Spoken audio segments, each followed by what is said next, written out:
Fjala e profesoresht Ana Di Lelio në salinë qendrore të Vatrës për prezantimin e librit The Strongest Link,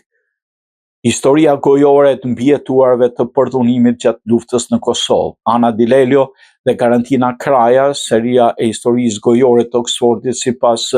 profesor Elez Osmanit, tregojnë jetën e popujve që kanë ngjarje historike që kanë peshë të veçantë historike jo vetëm në territorin që lirohet edhe çlirohet, por dhe në mbar historinë kombëtare.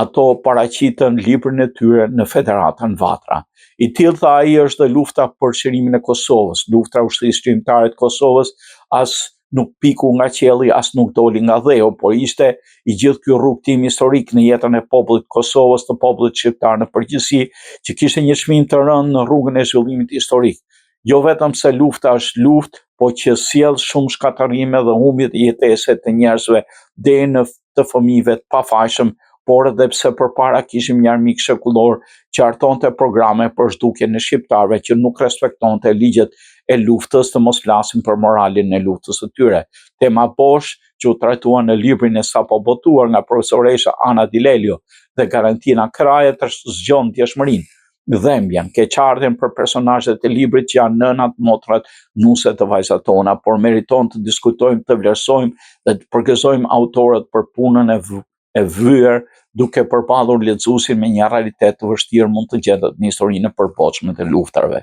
Libri një histori gojore të mbijetuarve të përdhunimit gjatë luftës së Kosovës, para së gjithash për gratë që kanë rrëfyer historitë e tyre dhe dëmis të njerëzimit para jetës tyre, gjatë dhe pas luftës së Kosovës, në vitin 1987-99, tonë autoret Ana Di Lelio dhe profesoresha asociuar në Mastër të Arteve në Marrëdhënie Ndërkombëtare në Universitetin e New York. Si eksperte për Kosovën, ajo është bashkëthemeluese e iniciativës së historisë gojore të Kosovës. Ajo ka dhënë mësim në Universitetin e Kolumbias, në Kolegjin Sarah Lawrence, shkollën e re në Universitetin Amerikan Kosovë. Ajo është redaktore e librit The Case for Kosovo, Passage to Independence,